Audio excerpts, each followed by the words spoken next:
Please turn your Bibles now to Romans chapter 8, verses 35 to 39.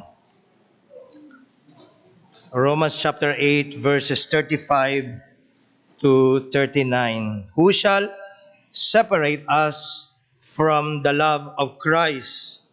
Shall tribulation, or distress, or persecution, or famine, or nakedness, or peril, or sword? As it is written, for thy sake we are killed all the day long. We are accounted as sheep for the slaughter. Nay, in all these things we are more than conquerors through him that love us.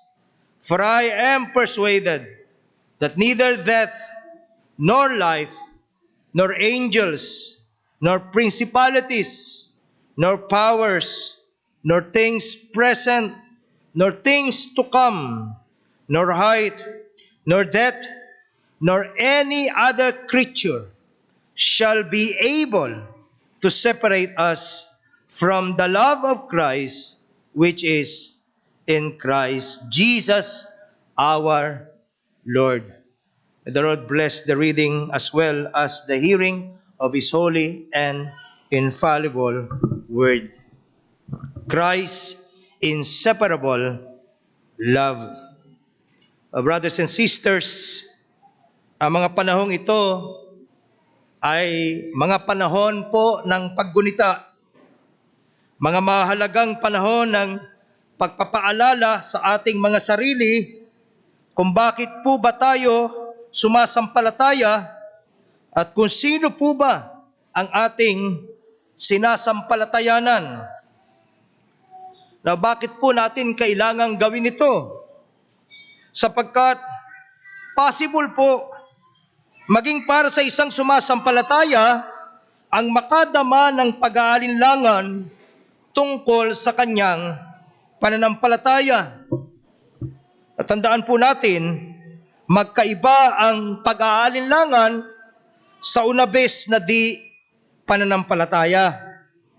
Ang di pananampalataya po ay diretsahang pagpapasya na mamuhay at umasta na para bagang walang Diyos, para bagang hindi umiiral ang Diyos. So kung ang isang tao ay namumuhay na para bagang walang Diyos, kahit sinasabi niya sa kanyang labi na kumikilala sa Diyos, subalit kung namumuhay siya na para bagang wala namang Diyos, siya po ay itinuturing ng banal na kasulatan na di mananampalataya. Magkaiba po ang isang taong mananampalataya na dumadaan sa mga pag-aalinlangan at ang isang hindi sumasampalataya. Hinggil dito, bayaan yung basahin ko ang sinabi ni Alistair McGrath, and I quote, "Unbelief is a deliberate decision to reject Jesus Christ and all that He stands for. But doubt is something quite different. Doubt arises within the context of faith. It is a wistful longing to be sure of the things in which we trust. But it is not and need not be a problem. Just because I cannot prove my faith in God doesn't mean that it is wrong." End of quote. Brothers and sisters, we all doubt from time to time. Sabi nga kung dumating ka na sa punto na hindi ka na nakadarama ng pag-aalinlangan, sigurado ka na sa lahat ng mga bagay, at kung ang lahat ng mga katanungan mo ay pawang nasagot na, huminga ka ng malalim, sapagkat malamang wala ka na sa mundo, wala ka na sa lupa, nasa langit ka na. Pero hanggat nandito tayo, dumarating ang mga panahon at mga pagkakataon na sumasagi sa atin ang mga katanungan na minsan nagdadala ng mga pag-aalinlangan. Naalala po ba ninyo ang isang pangyayari sa Gospels kung saan ay ipinakulong ni King Herod si John the Baptist sapagkat itinutuwid nito siya sa kanyang mga kasalanan. Matapos ito, marahil po nakadama si John the Baptist ng frustration, marahil nakadama siya ng disappointment sa gitna ng kawalang katiyakan kung siya ba ay makakalaya pa o hindi na. Kaya't nagsugos si John ng mga messenger kay Jesus Christ upang itanong kung siya na nga ba talaga ang Mesaya na darating o kung may hinihintay pa bang iba. Art thou he that should come, or do we look for another? Matthew 11:3. Interestingly, ito rin ang John the Baptist na earlier, una nang nag-declare publicly, "Behold the Lamb of God who takes away the sin of the world." The same John the Baptist, you see. Natalayan si John 1:29. Siya din po yung may buong katiyakan nagpahayag doon naman sa verse 34, John 1:34, "I saw and bear record that this is the Son of God." Kilala ni John kung sino si Jesus. Malinaw ito sa isipan niya.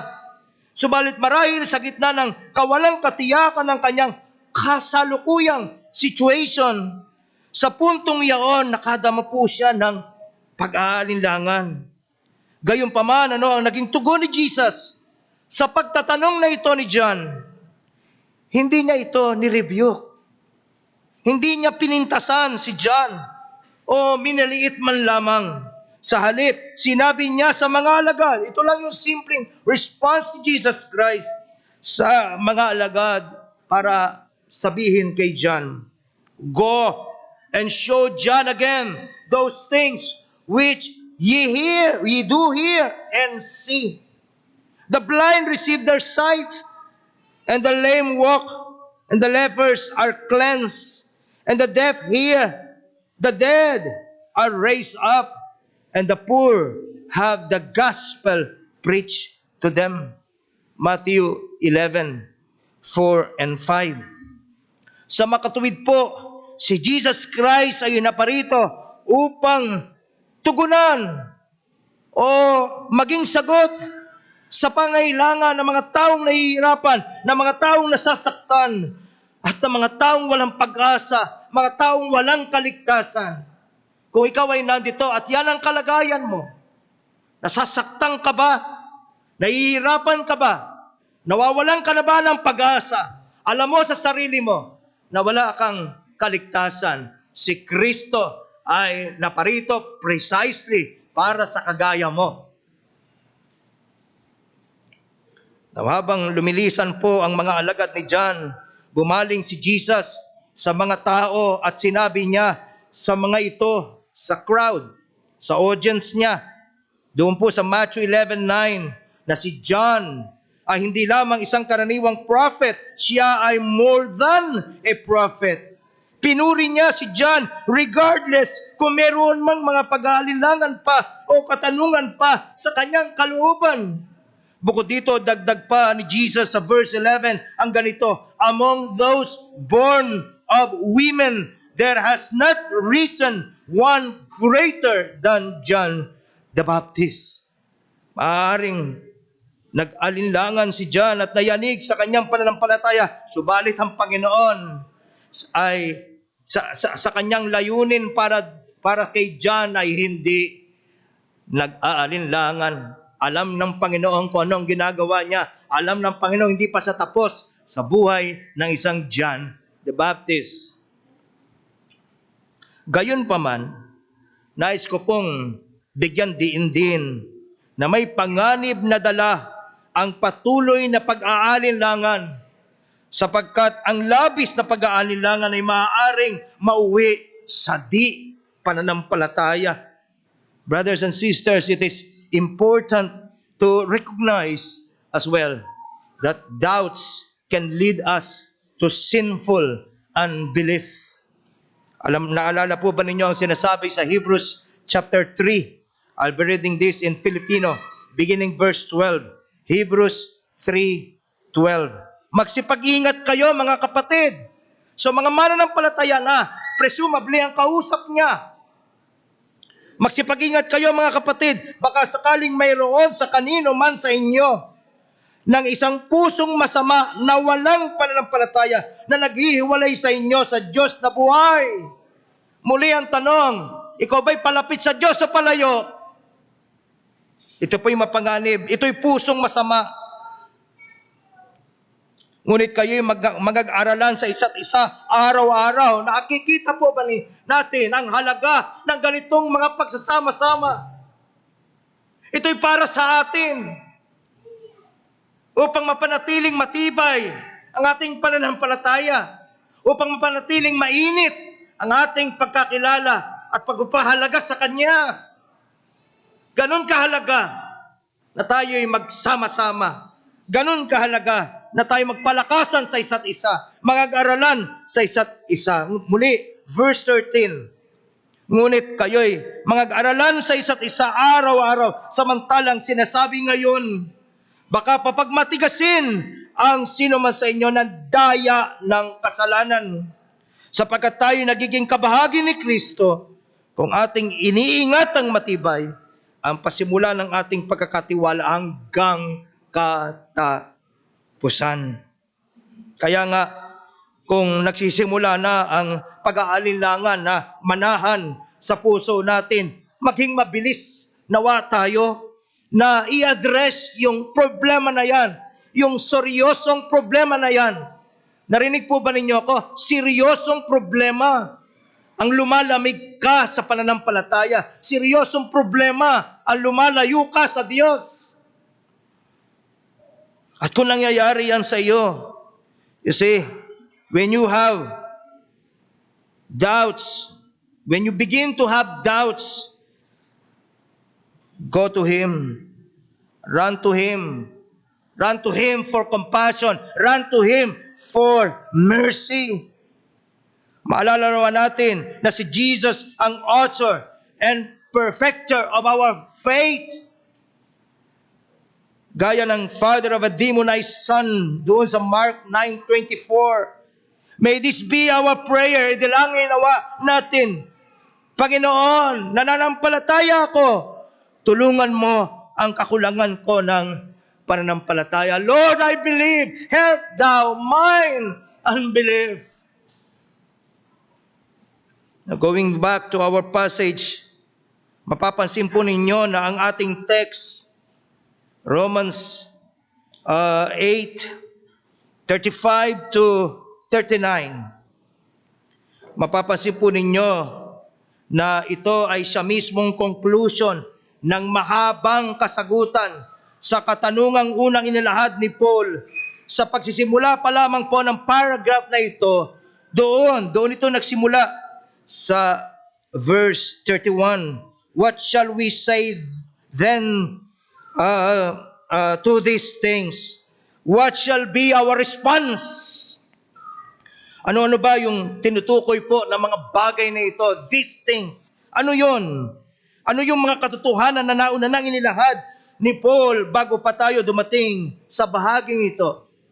Well, if we would consider the immediate context, makakarating tayo o mapapansin natin ang sinasabi dito sa verse 28.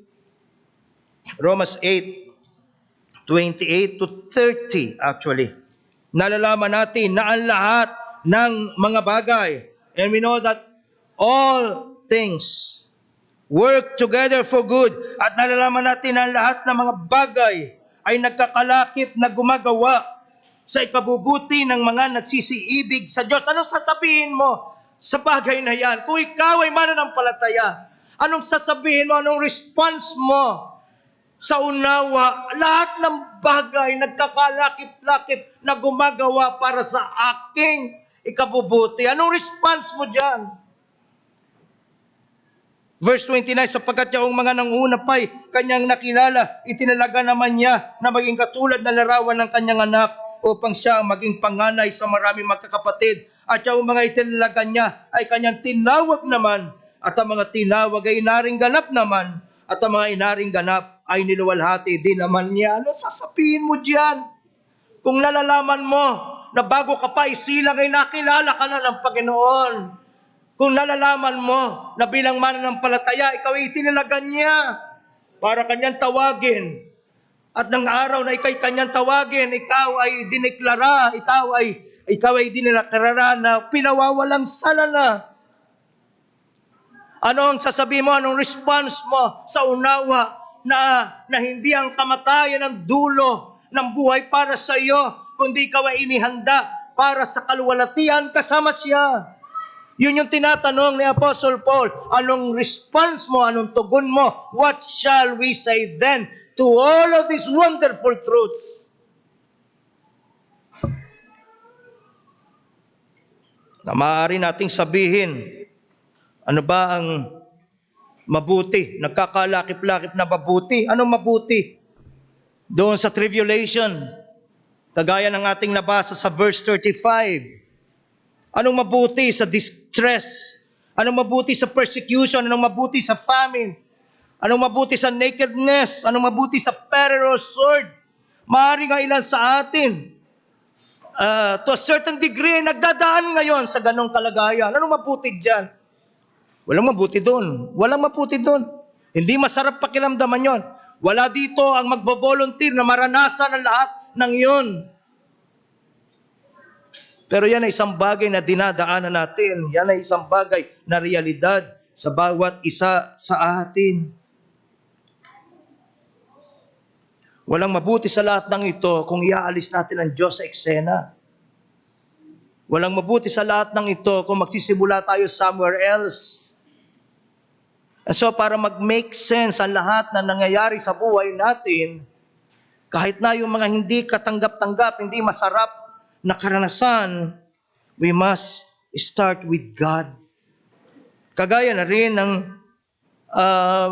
paraan ng pagsasali nito sa ibang version ng banal na kasulatan. For example, you are all familiar with this.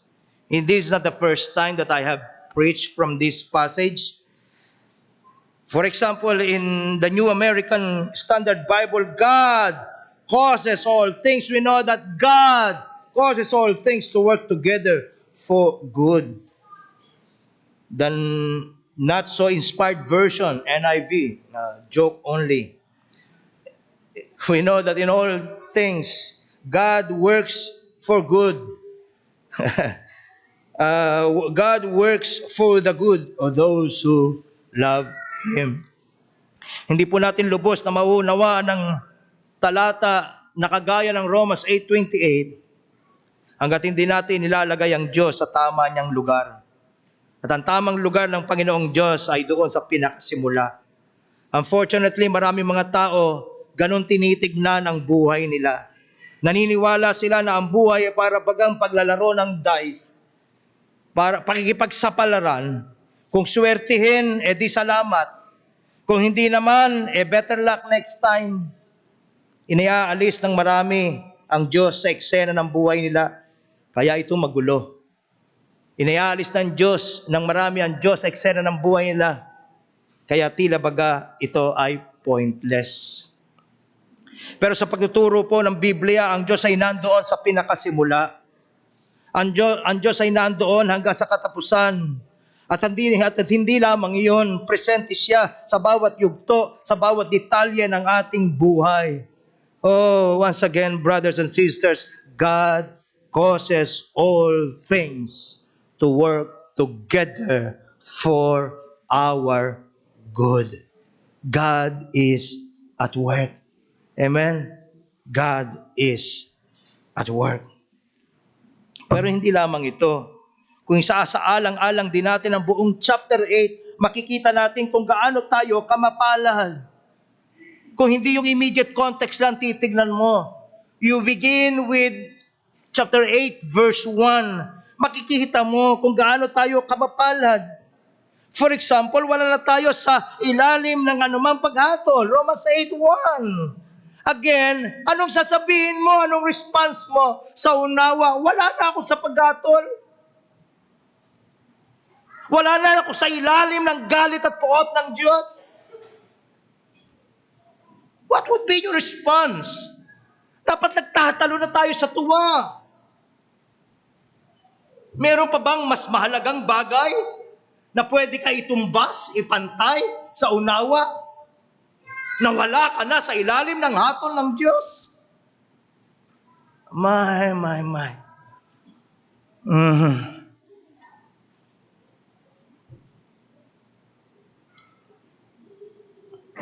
Muli, kung tayo na kay Kristo, wala na tayo sa ilalim ng anumang hatol.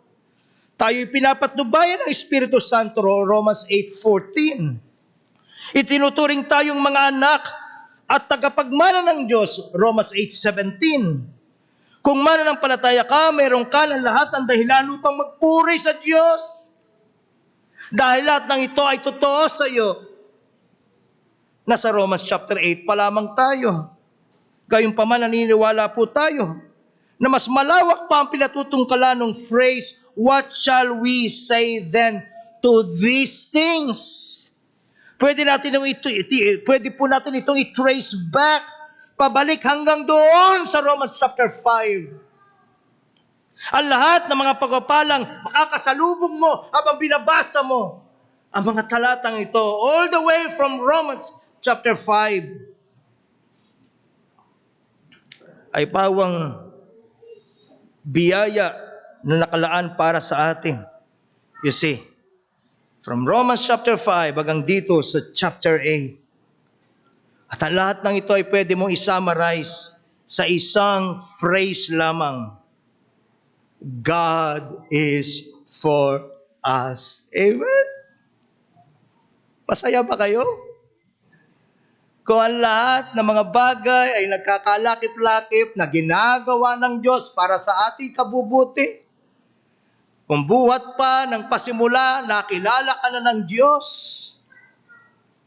kung ikaw ay wala na sa ilalim ng hatol ng Diyos, kung ikaw ay tinuturing niyang kanyang anak, kung ikaw ay pinapatnubayan ng Espiritu Santo ng Diyos, kung ikaw ay tagapagmana ng Diyos, and so on and so forth, hindi mo masasabi? Kakampi ko ang Diyos.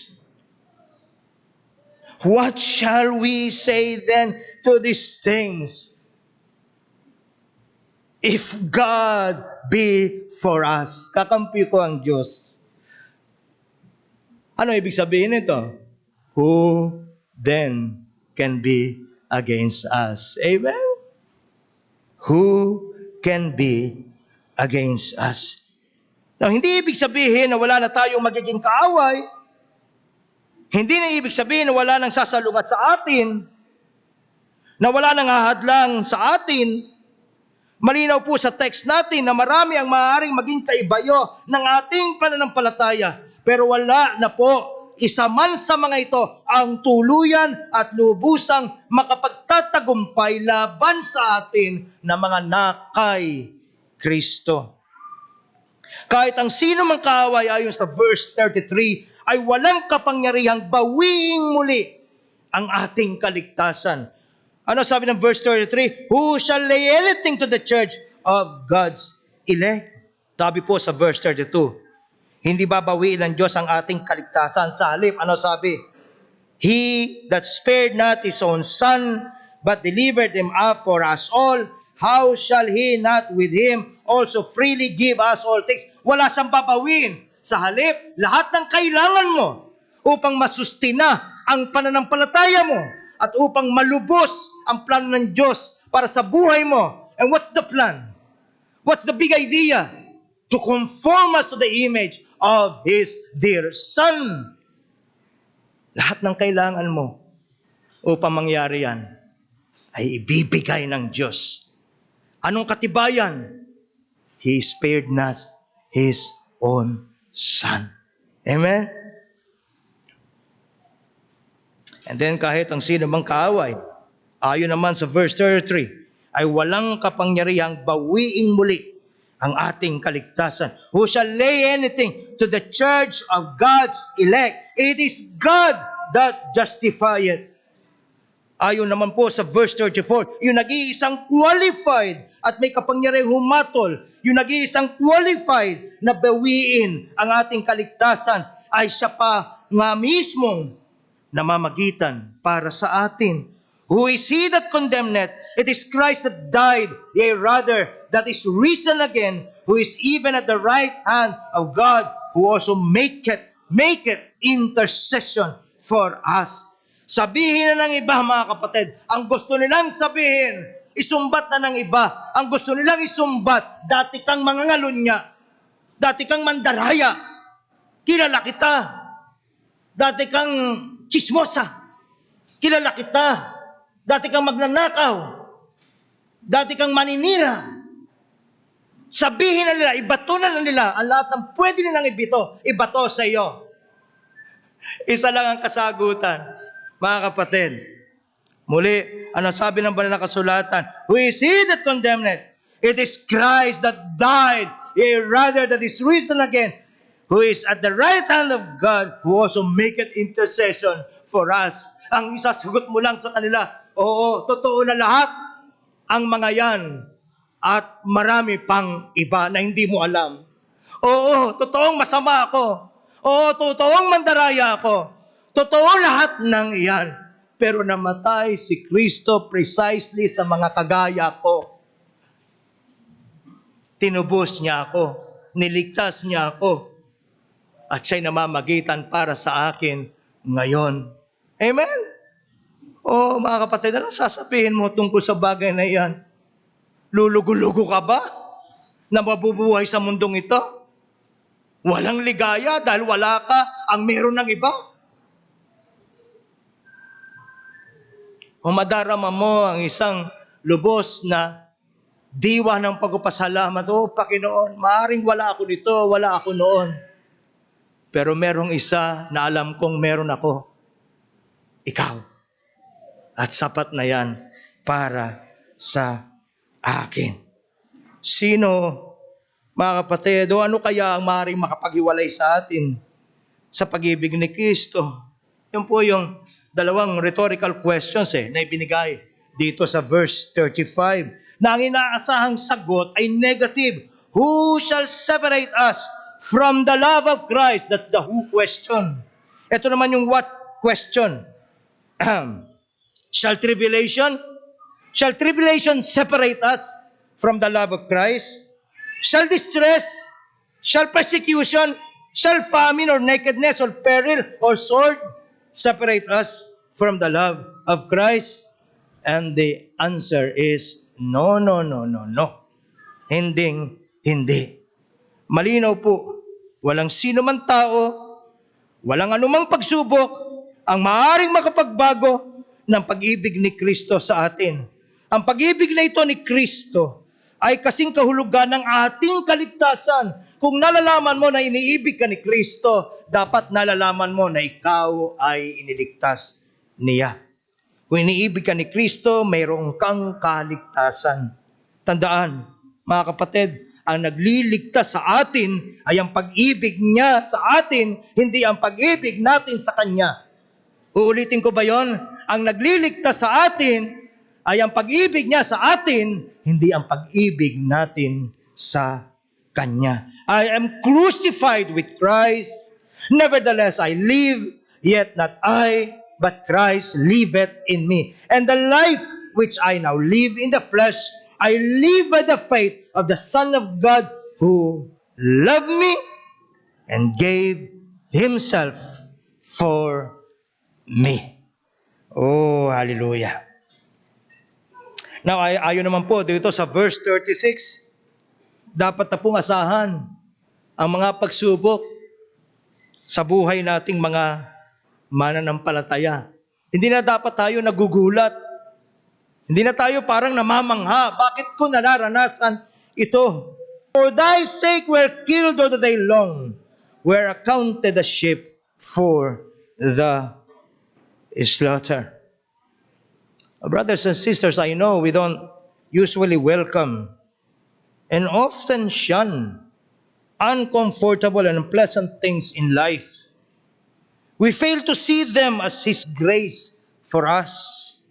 This because we often overlook the truth that in the hands of a wise, good, powerful, and faithful God, these challenges are actually good for us. They are His gifts to us. As Psalm 119:71 says, "It is good for me that I have been afflicted, that I might learn your statutes." You remember? For you have been granted the privilege for Christ's sake. I'm reading from the Amplified. Granted the privilege for Christ's sake, not only to believe and confidently trust in Him, but also to suffer for His sake. Oh, brothers and sisters, hindi lamang ang biyaya ng Diyos, hindi lamang regalo ng Diyos sa atin ay ang ating kaligtasan, kundi maging ang kinakailangang pagsubok upang mapatibay tayo at mapalalim sa kaligtasan na iyan. You have been graced not only to believe on Him, but also to suffer for His name's sake. And that's verse 37 of Romans 8. Nay, in all these things, we are more than conquerors through Him that love us. Bakit sinabing tayo more than conquerors? Hindi mo pwedeng conqueror na lang. Okay na yun, di ba? We are conquerors. Sapat na yun, Bakit sinabing we are more than conquerors through Him that love us?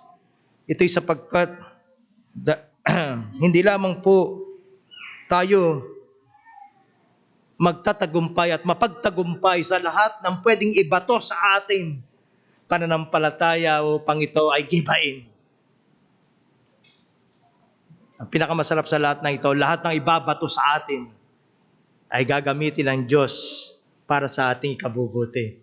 Thus, we are more than conquerors. Amen? Hindi lamang natin mapagtatagumpayan ang mga pagsubok. Ang mga pagsubok na yan ay gagamitin ng Diyos para sa ating ikabubuti. Saan ka pa? I'm telling you. Hindi ba mabilis tayo na mag-react pagka mayroong mga changes? Unwelcome changes sa buhay natin. Bakit naman ngayon pa? Sama ng timing. Ang bilis nating nakalimot. Di ba? To everything, there is a season and a time for every purpose under heaven. Ang bilis nating nakalimot that He makes all things beautiful in His time. Asama ng timing. Kaninong timing? Timing mo. Hindi ang timing ng Panginoon. You see. Now, sa liwanag ng lahat ng mga ito, ano na lamang ang nasabi at ano na lamang ang naging conclusion ni Apostle Paul? Verses 38 and 39. For I am persuaded. For I am persuaded that neither death, nor life, nor angels, nor principalities, nor powers, nor things present, nor things to come, nor height, nor depth, nor any other creature shall be able. Kung lahat ng ito ay totoo para sa isang mananampalataya, I am persuaded.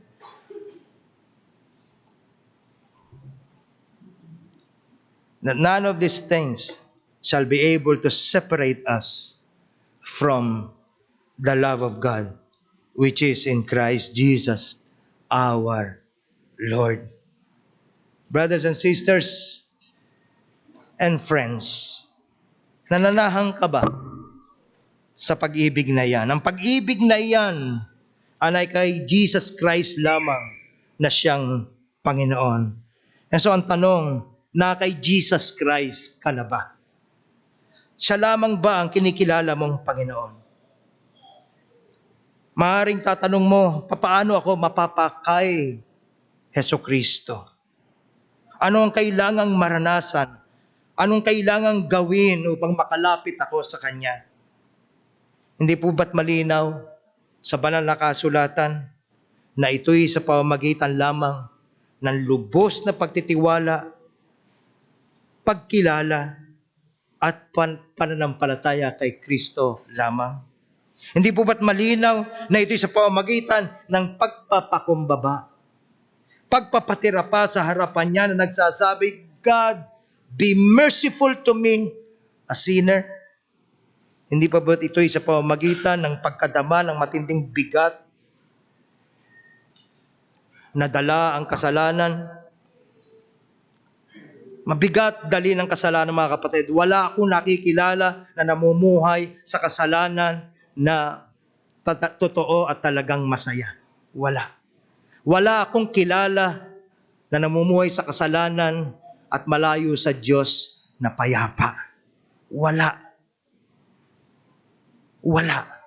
Matagal na akong pastor pero wala akong nakilala na taong totoong payapa at totoong nakadarama ng makabuluhang buhay. Nililibang niya ang sarili niya. Inaaliw niya ang sarili niya. You remember my illustration? Para sa sumakay sa tubibo, sa merry-go-round. Masaya siya hanggang nakasakay doon. Pero pagbaba niya, babalik siya doon sa emptiness na taglay niya bago siya sumakay sa tubibo. At ganyan ang buhay ng marami na hiwalay kay Kristo. Hindi po ba't ito'y sa pamamagitan ng matinding pagkauhaw, pananabik sa Kanya at sa Kanyang mga salita?